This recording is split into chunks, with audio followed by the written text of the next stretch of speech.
I'm honored to be here and to have the opportunity that Corey gave me to speak in front of such a group of people that have spent so much time and dedication to their craft and in their life and their business to get where you want to be.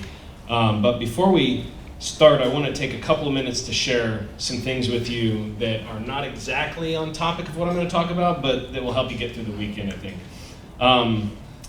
Be completely here this weekend. We're all here. This is the one time in history when this exact group of people are going to be here, all at the same time, probably working towards a common goal. So take a moment to appreciate that, the opportunity, and what it has been built around and what you can make out of it. So for the next few days, take notice of how you're using your spare time and your breaks. It's a great opportunity to meet an unfamiliar face, or maybe even a person behind the business logo you've known for years, you just haven't actually met them. We are a friendly bunch, so don't get caught up with talking to the same people that you've always talked to. This is one of those opportunities where you should talk to someone that is walking by you that you don't know. Now, I'm not saying to ignore your phone call. Fires are going to happen. You might have to tend to those. Your wife might call you, but do your best to remain present and attentive to the topics and valuable information shared over the entire weekend. It's going to be a long weekend, so pace yourself. Drink some water, whatever you got to do. Because you want to stay as tuned in to this weekend as we're here not detailing cars as you would be if you're doing a paint correction on a Ferrari or whatever, or a Honda in some people's cases. They pay for paint corrections too. So 2 hacks. First quick hack. It has to do with the little red dot in your phone that is on the corner of every single app. There's a way to turn that off, okay? It's also scientifically proven that crimson is going to cause you stress and anxiety. It's proven because that's your phone. They want you to look at it. They want you to be tied to your phone so that you don't spend as much time tied to your life. So do yourself a favor and go and turn all those notifications off. You have to go in and turn them off individually for each and every app that you have on your phone. But I promise that when your phone stops dinging at you, you'll get a lot more done, okay? So figure that out. I don't need to go through it with you. The other hack relates to note-taking. Take some notes, record some audio. There's cool apps out there that'll record audio for transcriptions. There's cool apps that you can just record notes. You can use a notepad and a pen. That's a cool app too. So write any questions down or thoughts that you might have so you can visit them later and remain focused in the moment. We're all here to learn, so nobody's going to judge you for writing down an important idea or information so you can apply those great ideas to your business on Monday or Tuesday or whenever. Review your notes at the end of the day and make a to-do list that you can implement immediately to make even the tiniest positive change in your business, because if it could just make a little tiny change, that could turn into another change and another change. And if you're taking the time to invest that into doing that, your business will also see that investment. Which leads me to taking massive yet imperfect action. We're all perfectionists. Sometimes we have to not be perfect in order to achieve a goal. So when you're trying to change something, you're trying to make a motion to do something differently, sometimes it's going to be imperfect. It's going to be messy. The first time you do something, it's going to be like, how many times have we cut a car and it's like compound gets everywhere because you don't use the rotary that often, right? Well, you're here. You're taking notes. You're learning. You're brainstorming. If you have a eureka moment, for God's sake, don't go back home and keep doing what you've always been doing, because that eureka moment came in an environment where it was supposed to come out and you needed to hear it to help integrate it into your life. And as my business coach says, you don't have to get it perfect, you just have to get it going. And that's the absolute truth, because once we start that momentum, you'll be able to continue to feed that, whatever it is inside of you. So, on to the discussion. This should take just a few minutes. Really, the goal is to kind of bring our heads into the concept. It's a very elephant in the room idea. Many of us are workaholics.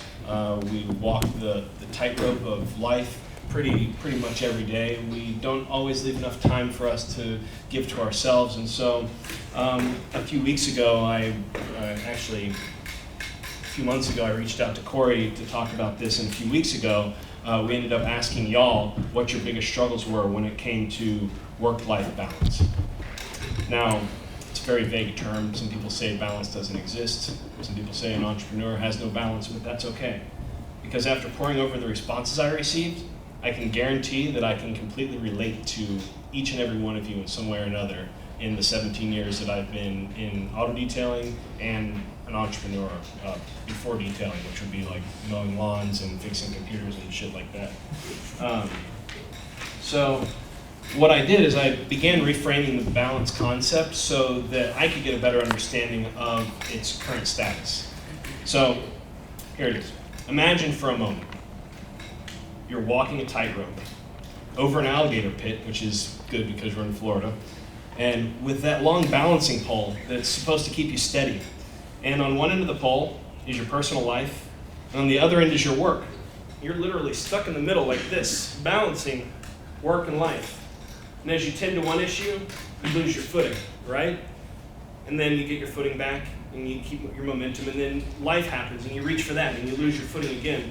But you got to keep going forward. The pattern repeats indefinitely, and you have no choice but to jockey back and forth between the two, making sure that you can keep your balance on that tightrope that we walk.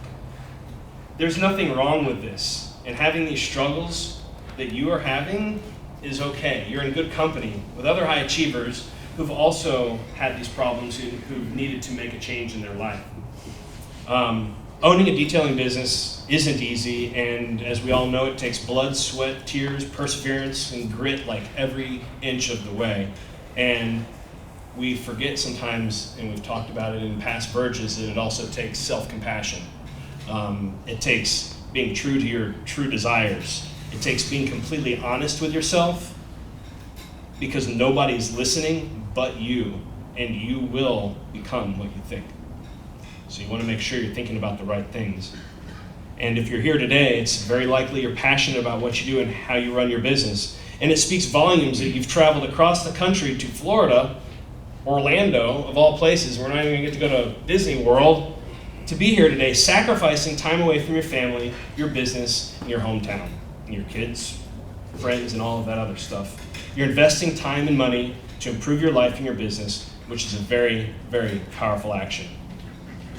However, by having an open mind, you're capable of deepening your knowledge and your willingness to change an outdated perspective.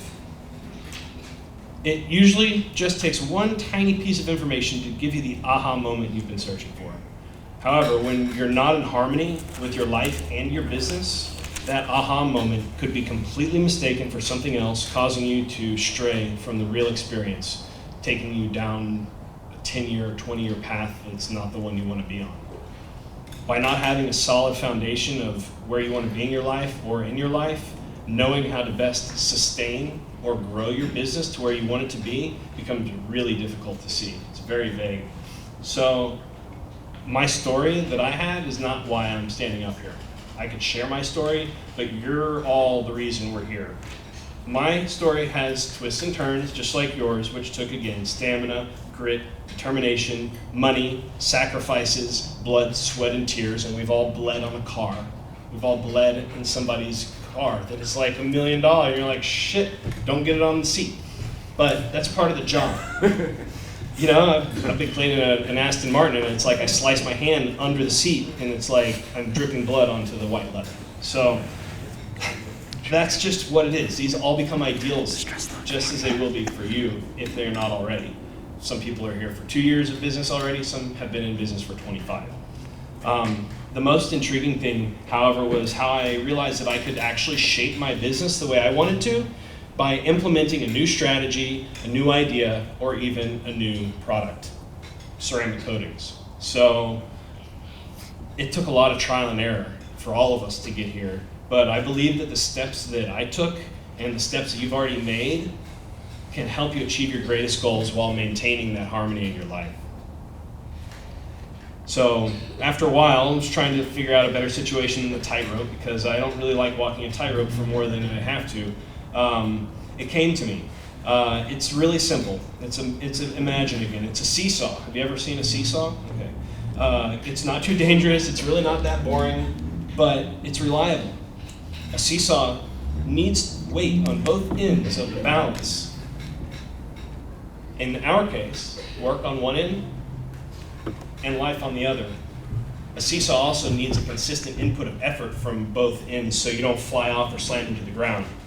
So, because you all are amazing human beings, I want you to tell your brain to split the equal attention to life and work and give permission to move freely from one to the other. Sometimes it's 90%, sometimes it's 10%, sometimes it's 50-50, but you have to be able to move from one to the other without feeling like you're going to fall off of the tightrope. I want you to fully embody the experience of your lifetime. Similarly, I want you to fully embody the experience of your work time. And as that tightrope walker, like I think many of us are, when you reach for peace of life, you immerse yourself in unrelenting work. The balance either spikes up or down and you again lose your footing. And I think that's what's happened lately in our society. We're forever torn in every direction. We become the pivot point instead of the recipient of information and experiences. Every time I've been walking this tightrope and I reach for a piece of my life, something in my business comes crashing down in one way or another. Doesn't always need to be huge, but you know what? I don't care because I need some me time. Can we relate? When I start to get ahead of my business, 3 cars booked, $3,500 job. Oh, sorry, everybody's sick. Starting with you, or your wife loses her job, or your kid starts getting in trouble at school. Anything can happen. Basically, it's unreliable, it's unpredictable. So you need to be able to adjust and go between the two so that you're not forcing one to be put aside while you focus on the other one. And in my 17 years of being in the detailing business, which is this month, my main goal has never been so clear as it is now that I'm experiencing it. I created the life I wanted with the freedom that I envisioned. It's very simple. The car detailing is the business. Your life is your life. So, can I challenge you to consider work and life as a different thing? Maybe the seesaw, maybe whatever it needs to be so that you're not falling off into the abyss. So that you can maybe find a little bit more joy or confidence in growth or whatever it is that makes you happy while you're here. Because when the commitment is out of whack, there are some things that will show up that will spell disaster down the road. And this is where I reached out to the group, to y'all, and these are your words. So, disaster, excess time spent away from your family, no sense of accomplishment at the end of the day, never properly recharging your batteries, which are your mind, your body, and your phone. How many screenshots are like 0 battery life left? Not spending enough time with your kids, not spending enough time on yourself, can't turn your phone off, can't relax, stressed out, anxious. I mean, literally, the list went on and on. I got 50 responses from y'all, and I'm so grateful that I was able to truly pour over those and find the pains that y'all are actually having. It's tough to talk about. We're all pretty hard guys. Because then your life quality gets lower and lower, and then you get bored, and you lose sight of your goals, and you let your boundaries slip, and you know, it's hard to say no, and then you're always uncomfortable. Then you start feeling guilty because you're actually taking away from your life and your family. Oh, no more vacations either because you're working, and work comes first, and you definitely don't have time to meditate or reflect, which is, I think, the words that Paul said to use, self-reflection. But there is hope.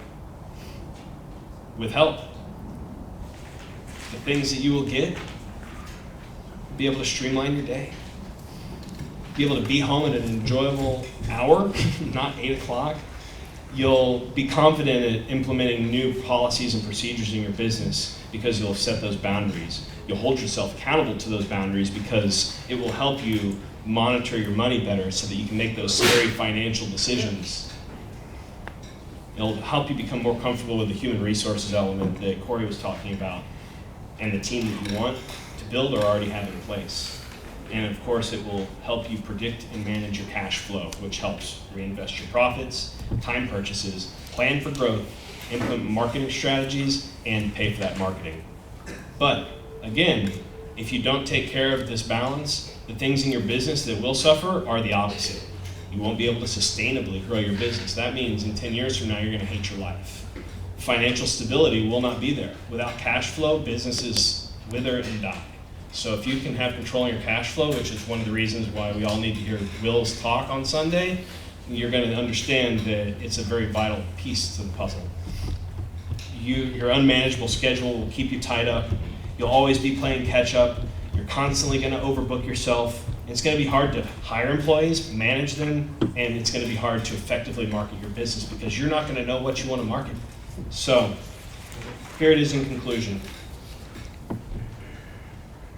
I'm here to plant the seed. I'm not really here to talk at y'all, and this is the first time I've ever spoken in public. So I'm being honest, I'm being really vulnerable, and it's taken a lot to kind of put this all together. So what I want y'all to do, which will make this sit a little bit more through the weekend, is take just a minute and write down on your phone or on a piece of paper a personal commitment statement that's emotionally valid to where you are in your life right now. This is a real thing. Here, I have 2 minutes. You can watch time tick by. We're going to take 2 minutes. Just think about it. It doesn't have to be 18 pages long, just one line maybe, of something that you will make a personal commitment to at least looking at more closely, spending some time and reflecting on it, focusing in on it, like actually focusing, not just like looking at it and saying, oh yeah, I'm focusing on it, actually taking the time to let some of the things in your life uncover so that you can be more productive. I'm going to let this run out in silence. I think we're okay with a little bit of silence after I've been exercising my jaw.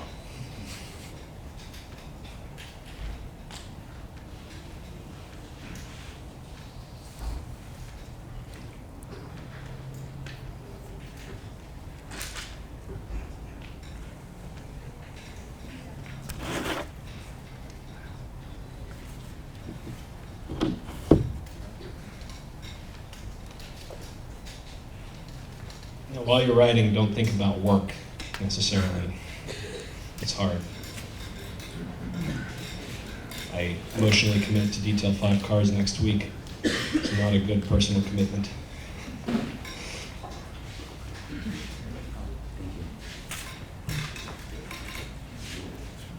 Sorry. Like I said, I'm horrible at this, and I don't want to hear my voice.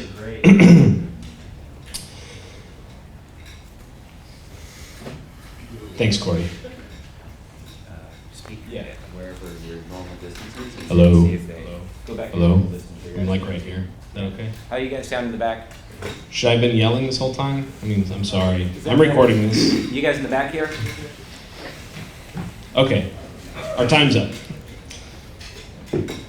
Who's got the balls to share one of their things? Anybody want to share one of their personal commitments? One of our panelists, maybe? Can we take a risk? Corey? All right. I'm not sure if I understood the exercise or not, but I wrote feel less guilt when caring for myself instead of putting work first. Feeling less guilt when putting yourself first. For caring for myself. In other words, when it's 8:30 in the morning and I'm on my run and I'm thinking, man, I should be there working with my team right now, but I know they have it handled. I know that I don't have to be there. Not feeling guilty, either if I need to be there or if there's something that's a task that I need to be doing, then obviously it's clear. Like if it's a responsibility that I have and a promise that I've given, then that's one thing.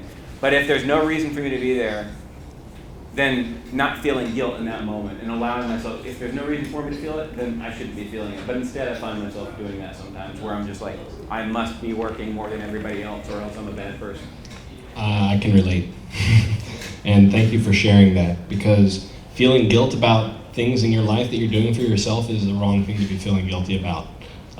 If you're on a run or you're taking care of your kid or you need to quit work to go do something, feeling guilty is like, that is a real feeling that's there, but you're where you are, you're where you need to be at any given moment in time, so that's something definitely that's worth looking at and spending some time to reflect on. Yeah, either do it or don't do it, but don't feel guilty. Don't vacillate. Make your choice. Make your choice. Either don't be on a run and be at the shop and be there, You need to be there. and don't be feeling guilty that you're not running, or be running and don't feel guilty that you're not at the shop. But if you chose to go on a run, great, easy example, be there fully. I'm going to just interject this. I went on a meditation retreat in 2014. It was a 7-day silent Vipassana meditation retreat. There were 30 of us, and we didn't talk for 7 days. It was really intense because my roommate in my head was really loud, and I had to tell him to shut up all weekend. And that meditation allowed me to find the ability to let things be where they were at that point in time. Oh yeah, Corey. Corey signed you up for the silent retreat. It's actually free because they have to bribe you to get there. No, it's beautiful. If anyone's interested, I'd be happy to share a little bit more about that. Okay, there's a personal commitment statement. I have one too because this is a big one for me, and I'm just going to take it because no one else raised their hand. For me, my personal commitment in my life right now is to be true to the things that I'm not good at so that I can start to work on the things that I'm great at. We're all, like Corey said, we're not the masters of everything. Everyone is a master of something, and so it's our goal to really make sure that we're in harmony with that. And my final little piece right here, and by the way, this time ticking through the hourglass is a great representation of what happens when you stare at your phone. Fact. The other reason I'm here, and I think a lot of the reason we're here, is my daughter. You know, I'm not going to get all emotional because she's 3 and she's a little brat sometimes, but trust me, if I had had to give up any of the days of the first 3 years of her life to work for somebody that I didn't feel confident or comfortable to work for, I would have felt regret for a long time. And I'm not here to say that some of y'all haven't had to happen and it's okay. Life is life and everyone is forgiven, but find something, because as your time ticks away and your kids grow up and your family grows, sometimes you might lose your family. If you're focusing too much on work, you'll lose your life, you'll lose your wife, you'll lose your house, you'll lose your positive attitude, you know, because you're not giving yourself enough. I'm going to turn it over to Corey now to start the panel discussion, and if y'all want to use this 2-minute sand timer to keep things on track so you don't babble away like I just did. Nathan, that was really great. Guys, Nathan